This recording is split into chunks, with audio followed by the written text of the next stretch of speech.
परमेश्वर हमसे रोज बात करना चाहता है। बाइबल कहती है कि वो हमारे रोज कान खोलता है। अब हमारे अंदर एक भूख होनी चाहिए कि प्रभु से हम रोज बात करें। वो गवाह के रूप में आपको चंगाई देता है, आपके जीवन में काम करता है, आमीन, आपकी प्रार्थना का उत्तर देता है। वो रोज आपसे बात करता है। लेकिन क्या हम उस बात को समझते हैं? क्या हम उसकी उपस्थिति को समझ रहे हैं? आमीन। क्या हम समझ रहे हैं कि ये प्रभु ही है या कोई और है? हालेलुया। तो ये इसके लिए हमें बहुत चौकन्ना रहना पड़ेगा। इसके लिए हमें प्रभु में बने रहना पड़ेगा। अब्राहम को परमेश्वर ने रात के 2 बजे अंधेरी रात में उसको बुलाया। अब्राहम, एक ही आवाज में वो कहता, मैं यहां हूं परमेश्वर, बताइए। वो सोते हुए भी जाग रहा था। हम मसीहों की नींद ऐसी होनी चाहिए। मेरा फोन 24 घंटे चलता रहता है। कभी भी फोन आता है, आमीन।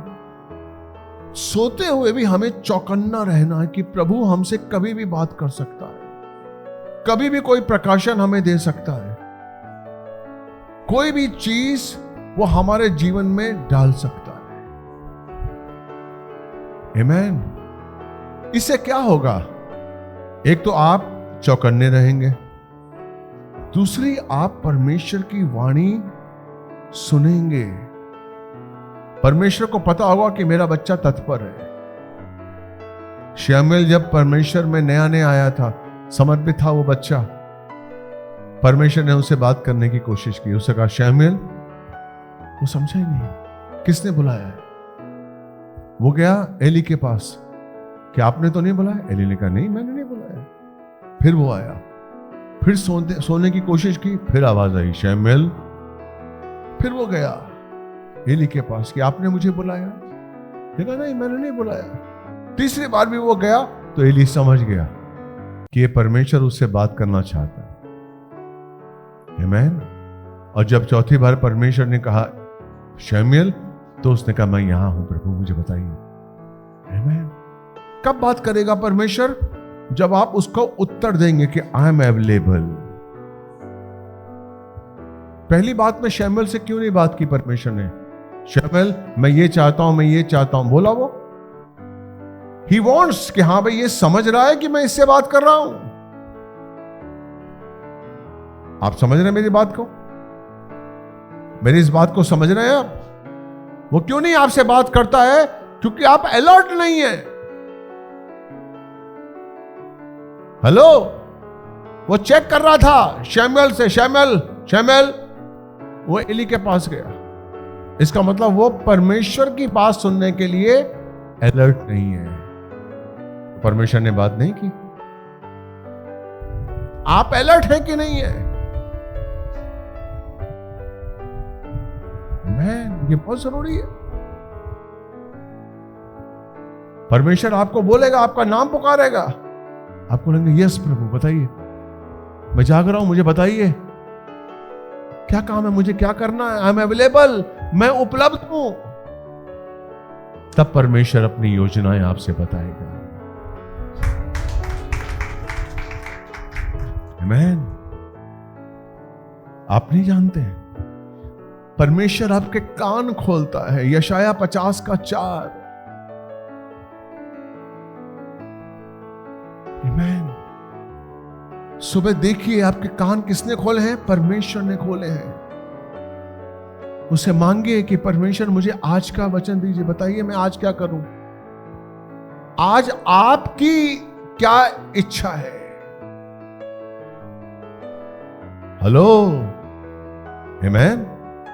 आपकी इच्छा क्या है? यीशु मसीह ने अपने चेलों को प्रार्थना सिखाई थी, हे मेरे पिता, तू जो स्वर्ग में है, तेरा राज्य आए। पहली प्रार्थना क्या है? सब लोग बोलिए, हे पिता, तू जो स्वर्ग में है, तेरा राज्य आए। ये हम प्रार्थना करते हैं, करते हैं। कहां पर राज्य है? मेरे जीवन में आए। इस धरती पर तो बाद में आएगा, पहले मुझ पर आए। हे पिता परमेश्वर, तू जो स्वर्ग में है, तेरा राज्य मुझ पर आए, मेरे दिल में आए, मेरी बुद्धि पर आए तेरा राज्य, मेरी आंखों पर तेरा राज्य आए, मेरे कान पर तेरा राज्य आए, मेरी दृष्टि में तेरा राज्य आए। आमीन। उसके बाद जब आप संसार में जाएंगे, तब उसका राज्य आप अपने साथ संसार में लेकर जाएंगे। तो इसका मतलब परमेश्वर का राज्य मुझ में आए, मुझे पूरी तरीके से अपनी धार्मिकता से, अपनी रूह से भर दे।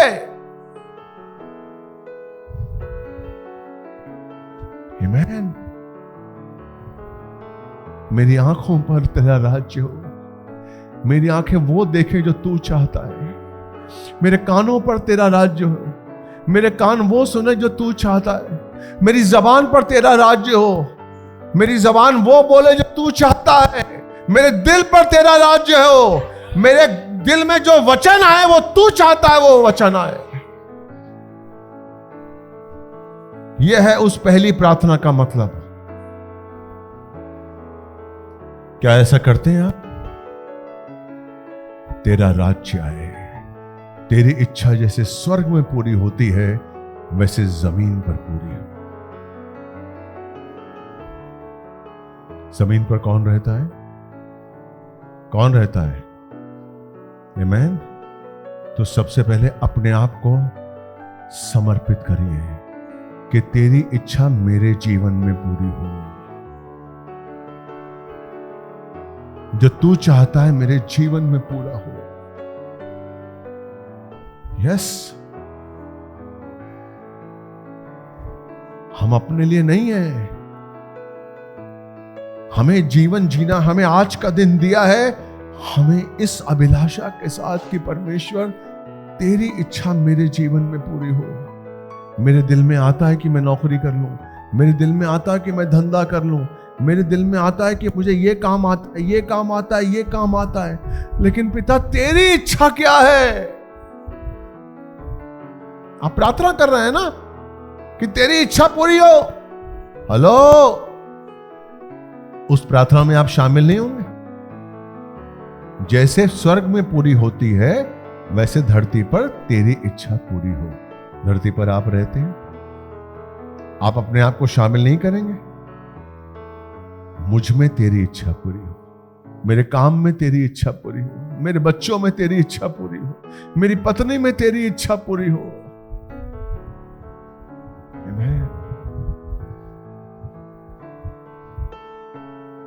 हालेलुया। रोज मांगिए, रोज मांगिए परमेश्वर से, जोड़िए अपने आप को परमेश्वर से, प्रार्थनाओं में जोड़िए। आज जो वचन मैं आपको दे रहा हूं वो चुनाव पर है। आमीन। चुनाव पर। हमारे जीवन में कई ऐसे पल आते हैं, कई ऐसे मोड़ आते हैं जब हमें चुनाव लेना पड़ता है। आमीन। हमें चुनाव लेना पड़ता है। जब हम बड़े होते हैं हमें चुनाव लेना पड़ता है, शादी के लिए, नौकरी के लिए, हम क्या करें। और बड़ा असमंजस की स्थिति होती है कि हम इधर जाएं कि इधर जाएं। Praise the Lord, hallelujah. हम कहां जाएं? और वो स्थिति, वो क्षण बहुत बहुत इंपॉर्टेंट होता है आपके जीवन में, जब मुझे अपने जीवन में एक चुनाव करना है कि मैं किस तरफ जाऊं, क्या काम करूं, किस आदमी को चुनूं, कौन सा पेशा चुनूं, कौन सा धंधा चुनूं, क्या करूं। एक चुनाव बहुत जरूरी है। और यही होता है, आप कई बार अच्छा चुनाव करते हैं तो सफलता मिलती है, और कहीं चुनाव गलत बोलते हैं तो असफलता मिलती है। आप ठोकर खाते हैं, आप आगे नहीं बढ़ पाते हैं। शादी में अगर आपने गलत चुनाव कर लिया तो आप अशांत रहेंगे, जिंदगी भर आप रोएंगे। Praise the Lord. तो ये कैसे जाने आप कि हम क्या चुनाव करें और कैसे चुनाव करें, ताकि हमारा चुनाव सही हो, हमारा डिसीजन सही हो कि हम सही दिशा में चल रहे हैं। हालेलुया। जानना जरूरी है कि नहीं है? हमारे जीवन में मोड़ आते हैं कि नहीं आते हैं? आमीन। कि हम किस तरीके से जाएं, कहां करें, क्या करें। हालेलुया। Praise the Lord. क्योंकि आपको याद रखना चाहिए कि शैतान हर पल आपके पीछे पड़ा हुआ है। शैतान हर पल आपके पीछे पड़ा हुआ है कि आपको वो गुमराह करे, आपको गुमराह करे वो। यस, आपकी बुद्धि को चेंज कर दे अपने षड्यंत्र की वजह से। याद है हवा, वो परमेश्वर की चुनी हुई थी, आदम की पत्नी थी, अदन की वाटिका में रहती थी। हालेलुया। और वहां पर शैतान आता है सर्प के रूप में और कहता है कि क्या तुझे अदन की वाटिका के किसी भी वृक्ष का फल खाने से मना किया है? किसी भी वृक्ष का फल खाने से मना नहीं किया है, सिर्फ एक जो अदन की वाटिका के बीचों बीच लगा हुआ है, क्योंकि अगर उस वृक्ष का फल मैं खा लूंगी तो मैं मर जाऊंगी। शैतान कहता अरे नहीं मरेंगे आप, बिल्कुल नहीं मरेंगे। अरे प्रभु ने कहा है नहीं नहीं आप नहीं मरेंगे, आप तो जिंदा हो जाएंगे, आपको तो बुद्धि मिलेगी। हेलो, क्या किया हव्वा ने? फल तोड़ने का चुनाव किया, जो कि परमेश्वर की ओर से था। परमेश्वर बता चुका था कि आपको क्या करना है, लेकिन चूंकि शैतान का प्रभाव उस पर ज्यादा था, उसने कहा अच्छा, फल तोड़ा, खाया और अपने पति को दिया। क्या किया उसने? उसने परमेश्वर की आज्ञा को नहीं माना। उससे पहले उसने क्या किया? अविश्वास किया। अविश्वास किया कि परमेश्वर जो कहता है वह झूठा है, परमेश्वर ने जो कहा है झूठा है, यह सही है। आमीन। आपका चुनाव आपको बताता है कि परमेश्वर सही है, गलत है। कई बार आपके जीवन में चुनाव आता है कि संसार आपको चाहिए या परमेश्वर आपको चाहिए। हालेलुया।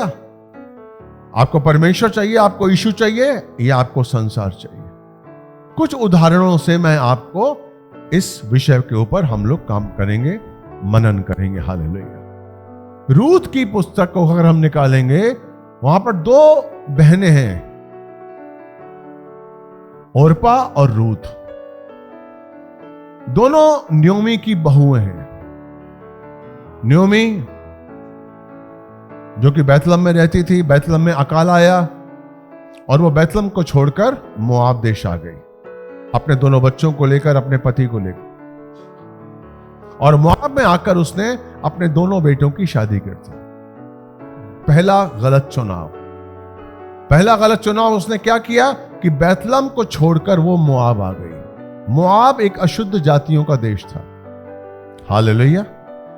बैतलहम जो परमेश्वर की रोटी कहलाता है, परमेश्वर का घर कहलाता है। तो पहला चुनाव उसने गलत किया कि वह बैतलहम को छोड़कर आई। दूसरा चुनाव उसने गलत किया कि मोआबियों से उसने अपने बेटे की शादी की। अपने दोनों बेटों की शादी अन्य जाति में की, मोआबियों से की। Praise the Lord. दोनों बेटे मर गए, पति भी मर गया, बहुत दुखद कहानी, मर गया। अब अंतिम में क्या होता है कि जब इसे पता लगा कि बैतलहम में परमेश्वर का आशीष हुआ है और बैतलहम परमेश्वर अपने बंदों को रोटी दे रहा है, तो इसने कहा कि यहां तो मेरे पास कुछ भी नहीं है, अब मैं बैतलहम जाती हूं अपने लोगों के बीच में और वहां पर रोटी मिलेगी। तो घर से निकली और घर से निकलते हुए एक रास्ते पर पहुंची जो बैतलहम जा रहा था। उस रास्ते पर उसने दोनों बहुओं से कहा कि देखो मेरे पास अब कुछ नहीं है, मैं विधवा हूं, मेरे दोनों बच्चे मर गए हैं, मेरे पास कुछ भी नहीं है और तुम्हारे लिए जिंदगी पड़ी हुई है, इसलिए तुम लोग आजाद हो, तुम लोग जाओ और तुम लोग आजाद हो, तुम लोग शादी कर लो। Praise the Lord, hallelujah. देखिए हम ये 7 से पढ़ेंगे, रूत 1:7 से 17, अच्छी तरह पढ़िए बेटा, बोलिए। अतः वह अपनी दोनों बहुओं समेत उस स्थान से जहाँ रहती थी निकली और उन्होंने यहूदा देश को लौट जाने का मार्ग लिया।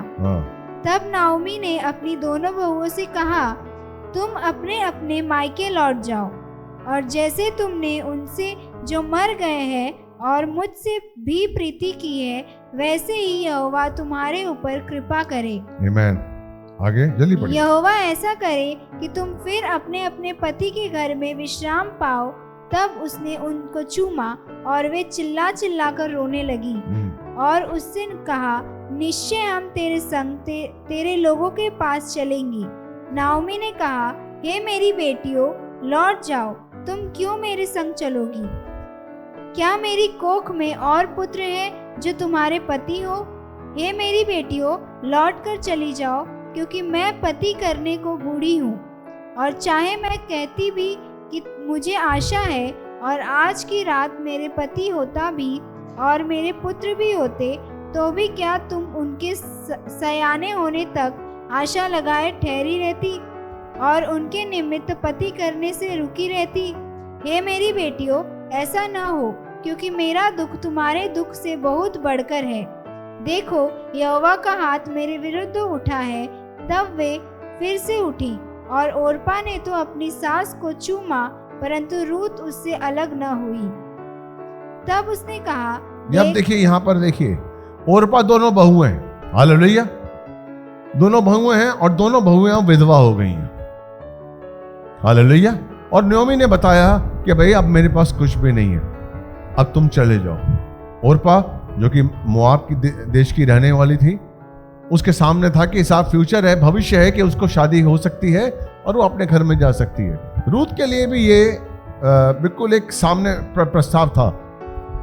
ओर्पा ने इस चीज को मान लिया। ओर्पा ने चुनाव किया कि वो संसार में जाएगी, वो मोआब देश जाएगी और शादी करेगी। Praise the Lord. लेकिन रूत ने नहीं माना, रो रही थी। Praise the Lord. रूत रो रही थी और यहां वो कहती है कि तब उसने 15वां कि तब उसने देखा, कहा, देख तेरी जेठानी तो अपने लोगों और अपने देवताओं के पास लौट गई है, अपनी जेठानी के पीछे चला जा, पीछे चले। 16वां, परंतु रूत ने कहा, मुझसे ये विनती ना कर कि मुझे छोड़कर लौट जा, क्योंकि जिधर तू जाए उधर मैं जाऊंगी, जहां तू टिके वहां मैं टिकूंगी। जो लोग तेरे लोग होंगे, तेरा परमेश्वर मेरा परमेश्वर होगा। आमीन, आमीन। अब देखिए, दोनों ने चुनाव किया। ओर्पा ने चुनाव किया कि मुझे संसार जाना है, संसार में मेरा, अब मैं संसार में जाऊंगा और अपना संसार बसाऊंगी। रूत ने डिसीजन लिया कि नहीं, मैं नयोमी के पास जाऊंगी। नयोमी कहती है मेरे पास कुछ भी नहीं है, ना मेरा पति है, ना मेरे पास पैसा है, ना मेरे पास कुछ भी है। फिर क्यों चुना रूत ने नयोमी को? आमीन। क्यों चुना? क्योंकि नयोमी के अंदर परमेश्वर का स्वभाव था। नयोमी के अंदर स्वभाव था। रूत देख रही थी कि जो औरत कुछ नहीं है, उस समय इसको मेरी जरूरत है, लेकिन नयोमी को मेरी जरूरत है, लेकिन फिर भी ये मेरे बारे में सोच रही है। हेलो, आप समझ रहे हैं? रूथ देख रही थी कि नयोमी जो इस समय विधवा है, जिसका पति नहीं है, जिसके बेटे नहीं है, जिसके पास, जो बूढ़ी हो चुकी है, जिसको मेरी जरूरत है कि इस बुढ़ापे में मैं उसका सहारा बनूं, लेकिन ये अपने बारे में नहीं सोच रही है, मेरे बारे में सोच रही है। आमेन। हेलो, ये किसके बारे में सोच रही है? मेरे बारे में। यीशु ने क्रूस पर अपने बारे में नहीं सोचा। उसने गत्समनी में कहा कि ये प्याला हटा दे पिता, मैं इस प्याले को अपना नहीं पीना चाहता हूं। पिता ने कहा कि नहीं, तुझे पीना होगा, क्योंकि नीचे जो बंदे हैं, जो अनिल है, जो दीपा है, जो पूनम है, इनके लिए, नहीं तो ये क्रूस पर मरेंगे। आमेन। वो किसके लिए? मेरे लिए, आपके लिए उसने पाप का प्याला पी लिया। Hallelujah, praise the Lord. उसने अपना सब कुछ दे दिया सिर्फ हमें सुख देने के लिए, सिर्फ हमें आशीष देने के लिए, सिर्फ हमें पाने के लिए। आमीन।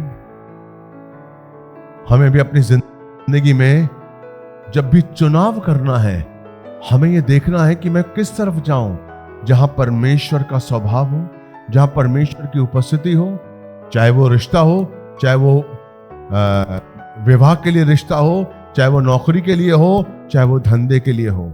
अगर जिस धंधे में प्रभु नहीं है, मुझे वो धंधा नहीं करना है। आमीन।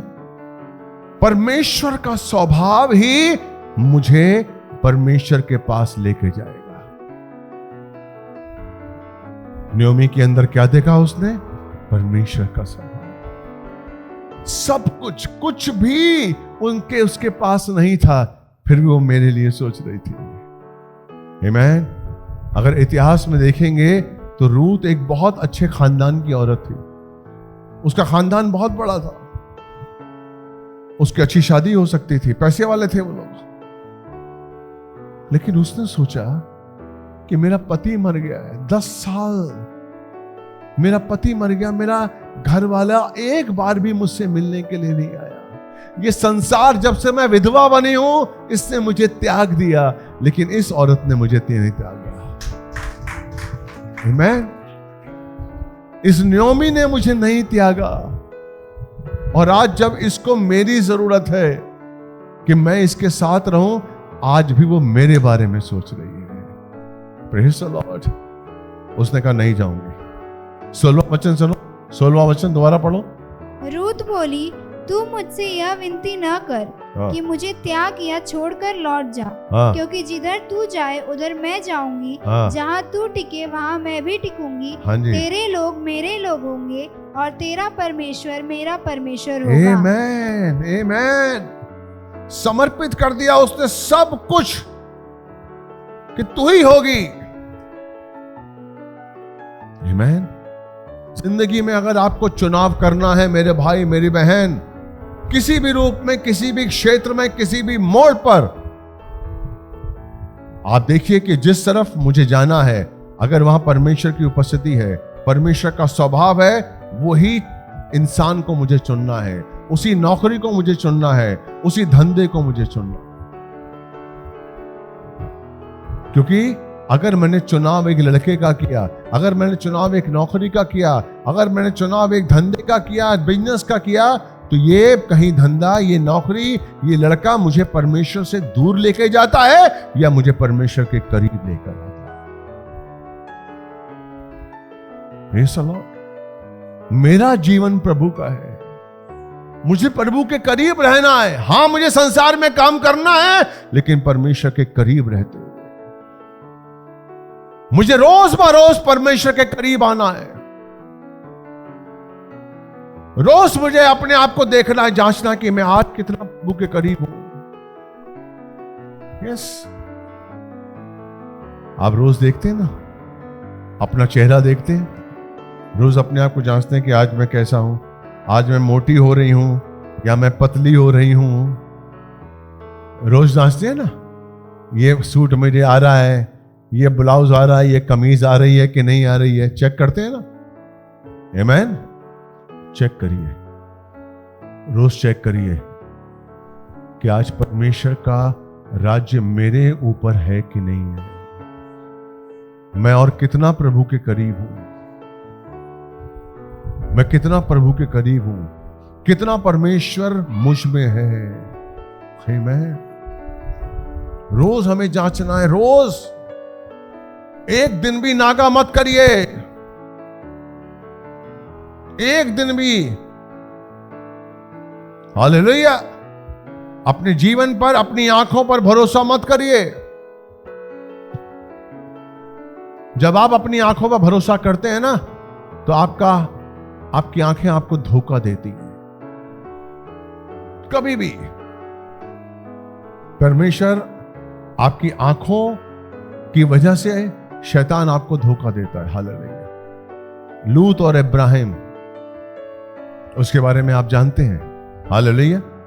मैं एक वचन आपको पढ़ूंगा, उत्पत्ति 13 उसका 10वां निकालिए मेरी बहन। इन दोनों के बीच में, इनके नौकरों के बीच में लड़ाई हो गई। लूत और इब्राहिम के नौकरों के बीच में लड़ाई हो गई, और इब्राहिम ने कहा कि वे लूत, हम लोग इतने सारे हो गए, इतनी सारी संपत्ति हो गई, हम लोग एक साथ नहीं रह सकते, इसलिए भलाई इसी में है कि तुम कहीं और चले जाओ और मैं कहीं और चला जाता हूं। लूत जो कि इब्राहिम का भतीजा था, लेकिन समर्पित नहीं था परमेश्वर के चरणों में। उसने आंखें उठाई और जो देखा उस पर विश्वास किया। 13 का 10 पढ़िए। तब लूत ने आंखें उठाकर यरदन नदी की घाटी को देखा कि वो यहोवा के बगीचे की तरह। आमीन। आपकी आंखें क्यों धोखा देती हैं पता है? क्योंकि आपकी आंखों पर एक शैतान चश्मा चढ़ा देता है। अरे वो मेरा दोस्त यार, उसने कंप्यूटर किया, उसने कंपनी में काम किया और 2 साल में ही वो टीएल बन गया, वो मैनेजर बन गया, उसका ₹1,00,000 हो गया, ₹2,00,000 हो गया। Praise the Lord. ये सारी चीजें आपके ऊपर हावी हो जाती हैं। तो जब भी संसार में आप नौकरी लेते हैं ना, तो वो सारी चीजें आपके दिमाग में शैतान घुमाता है। 1 साल के अंदर यहां, 2 साल के अंदर वहां, 3 साल के अंदर यहां, 5 साल में पूरी कंपनी का मालिक। ये सारी चीजें आपके दिमाग में होती। हालेलुया। और शैतान आपको पूरी तरीके से फंसाता है। आप ये उस समय भूल जाते हैं कि हो सकता 3 साल के बाद टीएल बन जाऊं, 4 साल के बाद ये कंपनी का मालिक बन जाऊं, लेकिन 4 साल में मैं प्रभु में कहां रहूंगा? आज जो मैं प्रभु में हूं, मैं 4 साल में कहां रहूंगा? यही तो है। आप प्रभु में केजी में ही रहना चाहते हैं। हालेलुया और प्रेज़ द लॉर्ड बोलने में ही आप संतुष्ट हैं। हालेलुया बोला, प्रेज़ द लॉर्ड बोला, आप कहते हैं ठीक है। एक ही क्लास में रहना चाहते हैं, केजी में, फर्स्ट में ही आप फर्स्ट आना चाहते हैं।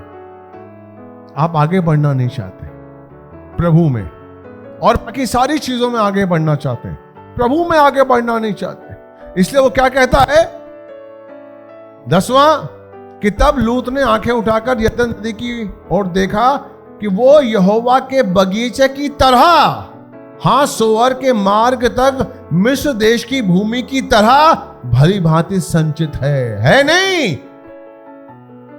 यहोवा अदन की वाटिका की तरह दिख रही है उसे।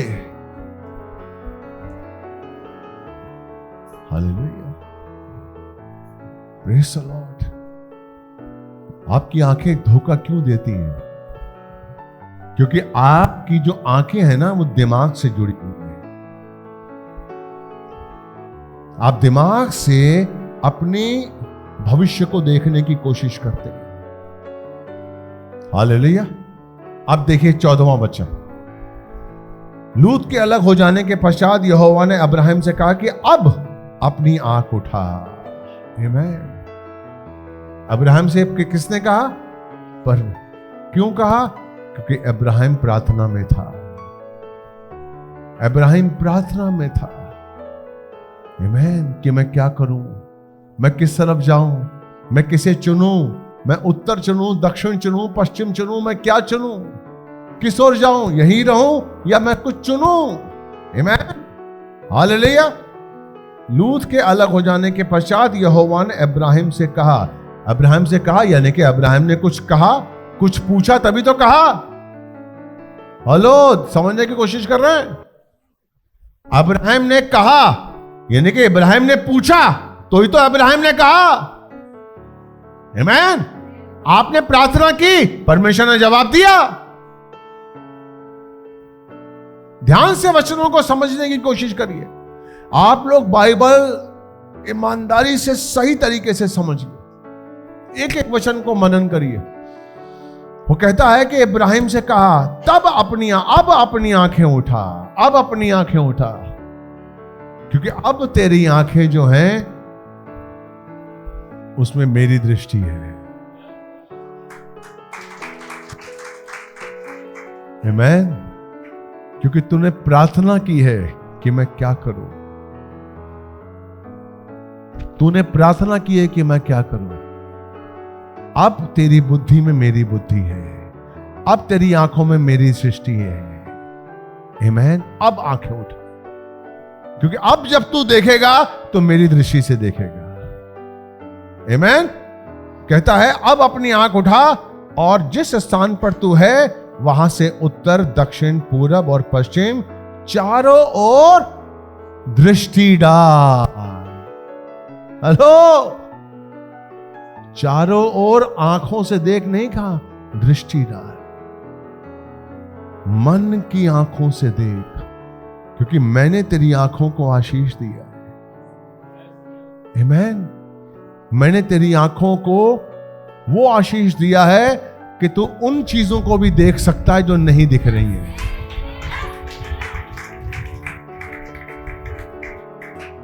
जब आप परमेश्वर के अनुसार चलते हैं ना, परमेश्वर आपको वो चीजें भी दिखाता है जो आपको नहीं दिखती हैं। नहीं दिखती हैं, आपको नहीं दिखेंगी, लेकिन एक धर्मी को दिख जाएंगी। हालेलुया।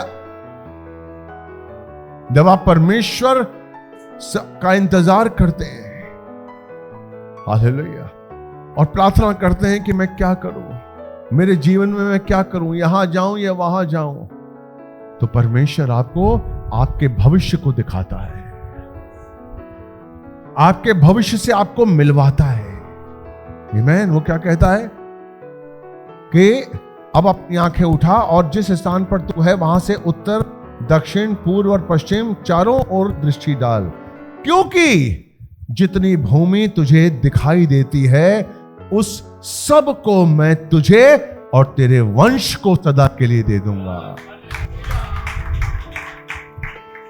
लूत ने आंखें उठाई और अपने जीवन के लिए पाया कि मैं यहां पर कल अच्छा बिताऊंगा, परछा अच्छा बिताऊंगा, मैं फल खाऊंगा, मैं सेब खाऊंगा। लेकिन परमेश्वर ने जब इब्राहिम को दृष्टि दी कि तू देख, मैं तेरे वंश को सदा के लिए आशीष करूंगा।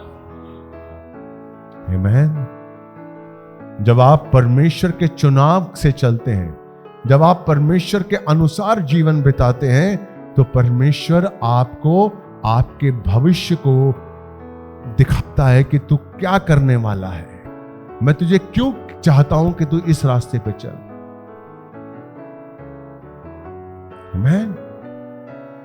मैं क्यों चाहता हूं कि तू इस रास्ते पर चल। इसलिए कभी भी अपनी आंखों पर भरोसा नहीं करना चाहिए। आपकी आंखें संसार की ओर लेके जाती हैं, आपकी आंखें आपको संसार दिखाएंगी, लेकिन परमेश्वर की दृष्टि आपको परमेश्वर का साम्राज्य दिखाएगी।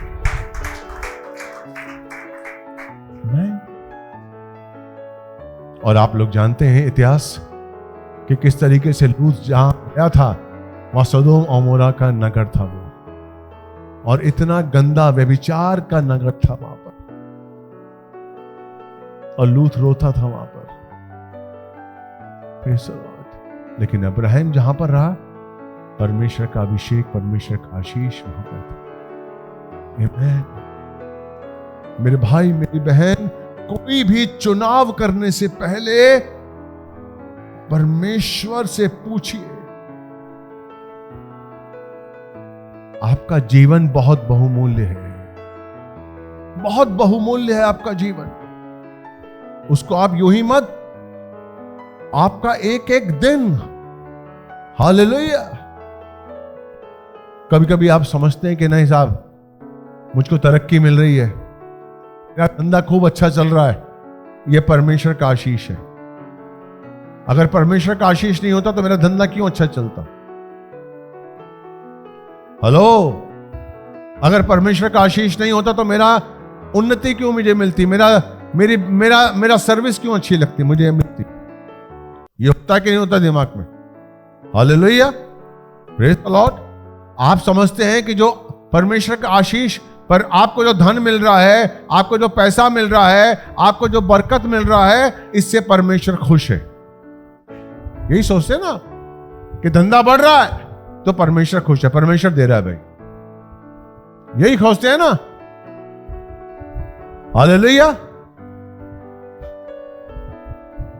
इज़राइल को मिस्र से लेकर आया था परमेश्वर। इज़राइल मिस्र पर 10 विपत्तियां डाली थी, बिकॉज ऑफ इज़राइल को बचाना चाहता था। इज़राइल को बचाने के लिए परमेश्वर ने समुद्र को 2 भागों में बांट दिया।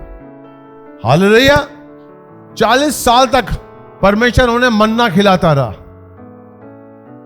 40 साल तक मन्ना खिलाता रहा, 40 साल तक चट्टान से पानी पिलाता रहा। व्यवस्था विवरण 8 में लिखा हुआ है कि उनके कपड़े भी नहीं फटे थे, उनके मोजे भी नहीं फटे थे, जूते भी नहीं फटे थे, और मन्ना भी खा रहे थे। यानी कि अगर देखा जाए तो इज़राइल को लगता था कि परमेश्वर हमसे बहुत खुश है। आमेन, हेलो, आमेन। कि भाई मन्ना खिला रहा है 40 साल तक, पानी पिला रहा है चट्टान से, हमारे मोजे नहीं फटे, हमारे कपड़े नहीं फटे, हमें कोई काम नहीं करना पड़ा है, हमारे दुश्मनों को मार दिया, तो सब लोग क्या समझ रहे थे कि परमेश्वर खुश है। लेकिन बाइबल क्या कहती है कि उसमें से एक भी नहीं बचा, सिर्फ 2 लोग बचे, बाकी सब मर गए,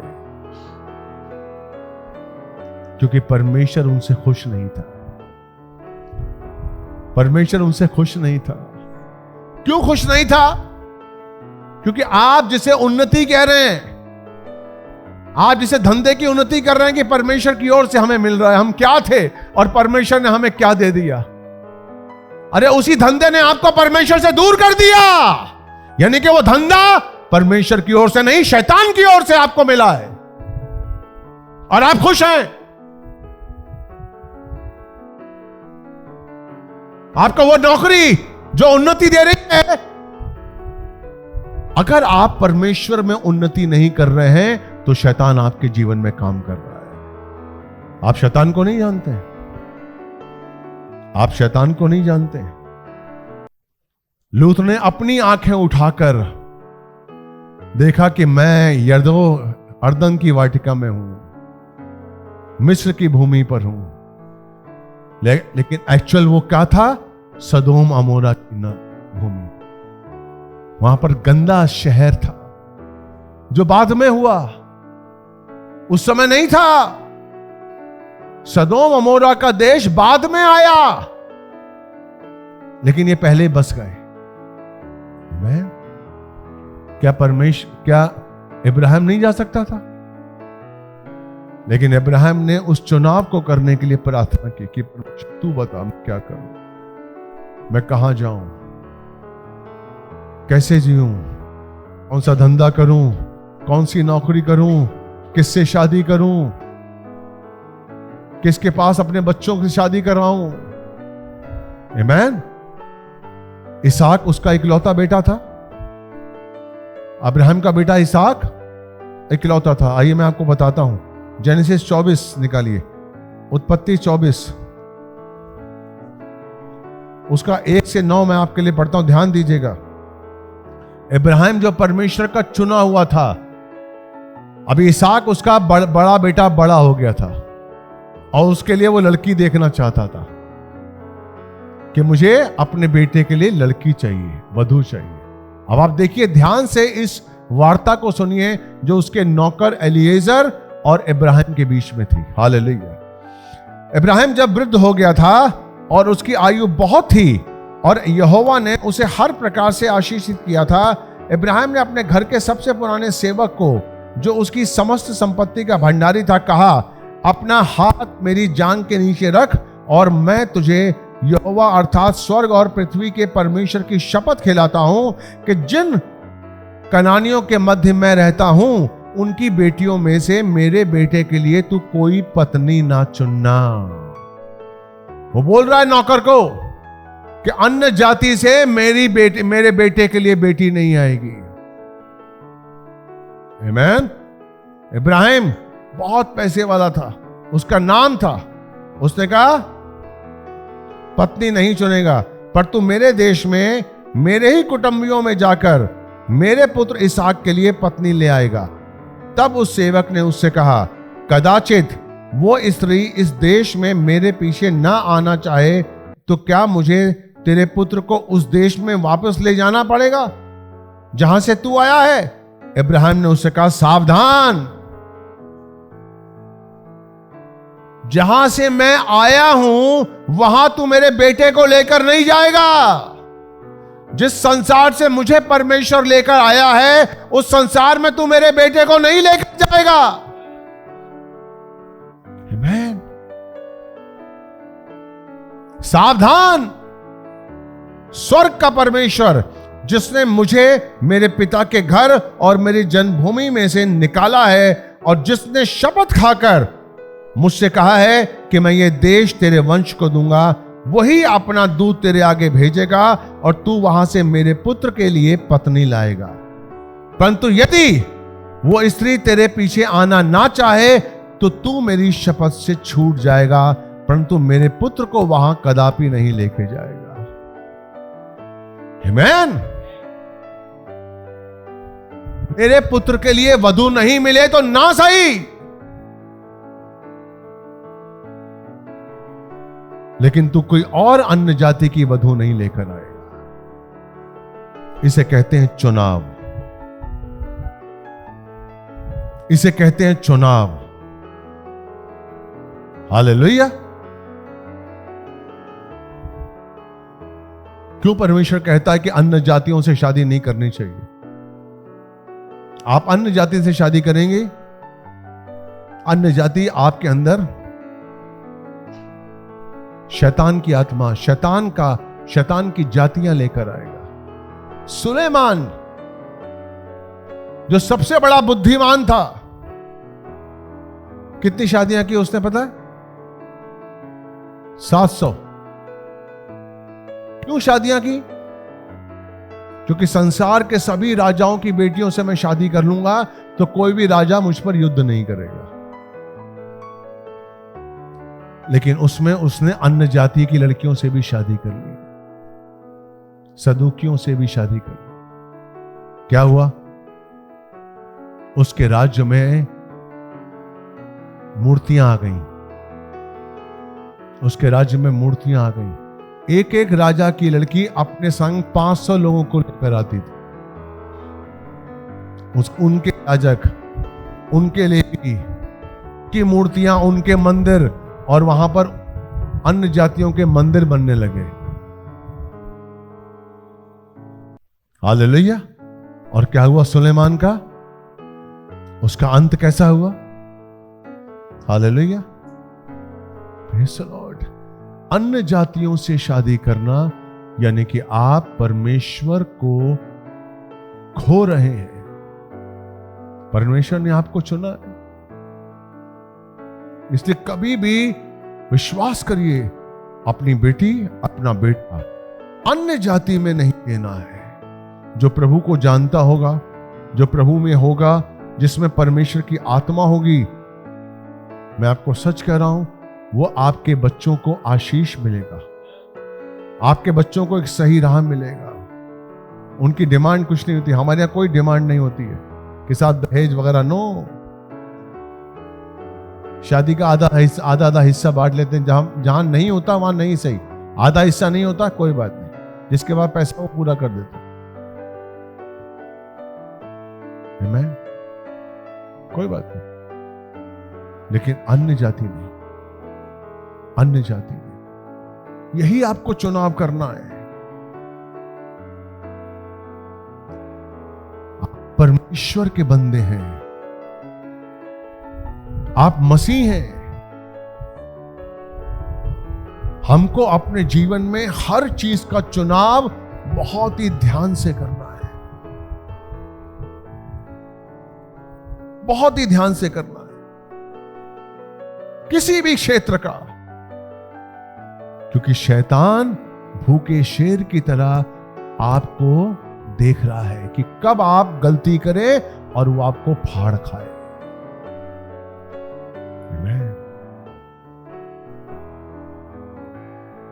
मैं आपको सच कह रहा हूं, इसलिए बहुत ही ध्यान से सोच समझकर हमें चुनाव करना है। जब मैं प्रभु में आया था, 2006 की बात है, मैं बॉलीवुड में था और उस समय मैं डायरेक्टर था, सीरियल्स डायरेक्ट करता था, सीरियल्स राइट करता था मैं। और मैं प्रभु की चरणों में आया था। उस समय सहारा चैनल हुआ करता था, अगर आपको याद है, सहारा चैनल। जैसे आज जी टीवी है, सोनी टीवी है, सहारा चैनल हुआ करता था। और मुझे सहारा चैनल से ऑफर आया कि आपको रिटन एंड डायरेक्टेड आपको करना, लिखना और डायरेक्ट करना आप को है। एक सीरियल है जो हफ्ते में 5 दिन है, 7:30 से 8 के बीच में, हफ्ते में 5 दिन आएगा। और ये 1.5 साल का प्रोजेक्ट है और आपको करना है, और आपको महीने के तकरीबन 2 लाख रुपए मिलेंगे। और जो उसका आने जाने का जो कन्वेंस होता है वो अलग। कितना? 2 लाख रुपए महीना। आमीन। और मैं डायरेक्टर था। उस पहले मैं शराब पीता था रोज, वो सब छोड़ दिया था मैंने। समर्पित था मैं पूरी तरीके से प्रभु में।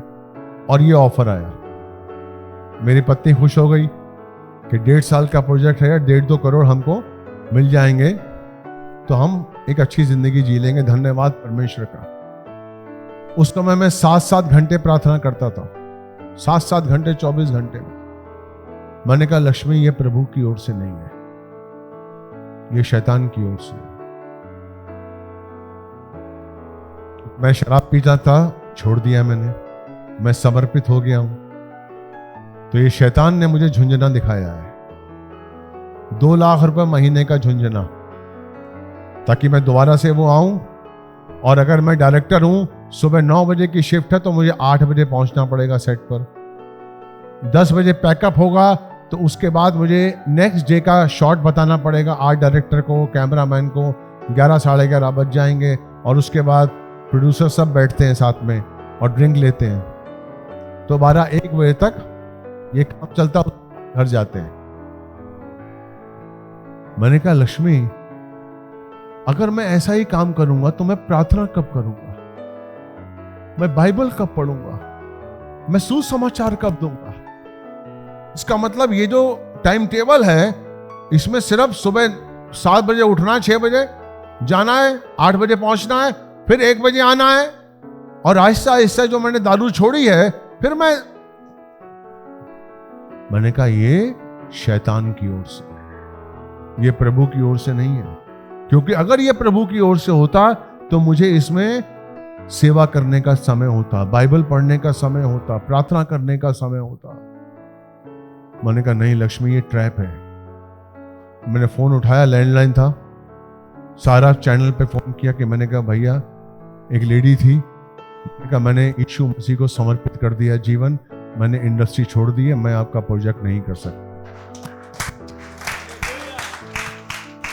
नहीं कर सकता। उसकी हाँ या ना मैंने नहीं कर सकता। और मैं आज सच बता रहा हूं, मैं एक राजा की तरह जिंदगी जीता हूं, मुझे कोई कमी घटी नहीं, कोई कमी घटी नहीं। अगर मैं 2 लाख रुपए महीने को देखता, आसान नहीं होता है 2 लाख रुपए छोड़ना। जिस दिन आपको मिलेंगे उस दिन समझ में आएगा आपको। आप 50 बहाने बनाएंगे। यहां पर कई हैं जो अपने घर में टक टक कर रहे हैं, संडे नहीं आ रहे, टक टक टक टक कर रहे हैं। देखता हूं कितना करोड़ों कमा लेंगे। हाँ बिल्कुल, देखता हूं कितने घर खड़े कर लेंगे, कितने सिंहासन खड़े कर लेंगे आप। 2 लाख आसान नहीं होता छोड़ना। एक दिन संडे के लिए छुट्टी लेनी पड़ती ना, तो 1000 रुपए कटता तो नानी याद आ जाती, अरे यार 1000 रुपए कट रहा है। यस, धन्यवाद परमेश्वर के कि परमेश्वर ने मुझे बुद्धि दी और मैं ये काम कर पाया। और तब से लेकर आज तक मैं सिर्फ सेवा ही करता हूं और तीनों वक्त की रोटी मुझे परमेश्वर देता है। तीनों वक्त की रोटी परमेश्वर देता है, कोई कमी नहीं है। बहुत आशीषित हूं और किसी से मांगता नहीं हूं। उसको पता है, उसको पता है मेरी कमी क्या है। आमीन। चुनाव करिए, चुनाव करिए जहां प्रभु हो। चुनाव करिए। शैतान आपके जीवन में लेकर आएगा बहुत सी चीजें ऐसी, जहां प्रभु नहीं होगा पैसा होगा। आपको लाएगा कि आप ये बना, ये कर लूं, ये कर लूं, ये कर लूं, उसके बाद प्रभु से मिल लेंगे, ये कर लूं, खत्म। अगर प्रभु नहीं है तो कुछ भी नहीं है मेरे पास। बाइबल कहती है मैंने अगर आत्मा को खोकर सब कुछ पा लिया तो क्या पाया? आमीन। कुछ भी नहीं पाया। आज कम से कम मैं एक विश्वास तो रखता हूं कि अगर अभी यीशु आया तो मैं उसके साथ जाऊंगा। आमीन। हमारे लिए ये सौगात सबसे बड़ी है, हमारे लिए यही खजाना है। हालेलुया। आमीन। आज का छोटा सा वचन कैसा लगा आपको? मैं आपसे प्रार्थना करता हूं कि कोई भी चुनाव करने से पहले घुटने टेकिए। जहां परमेश्वर का, जिस दिशा में, जिस रिश्ते में परमेश्वर हो वही चुनिए, क्योंकि वही आपके साथ रहेगा और कोई नहीं रहेगा। हालेलुया। हालेलुया। जोर से तालियां बजाइए पिता परमेश्वर के लिए, पवित्र आत्मा के लिए, यीशु मसीह के लिए। कोई बोलेगा हालेलुया, हालेलुया।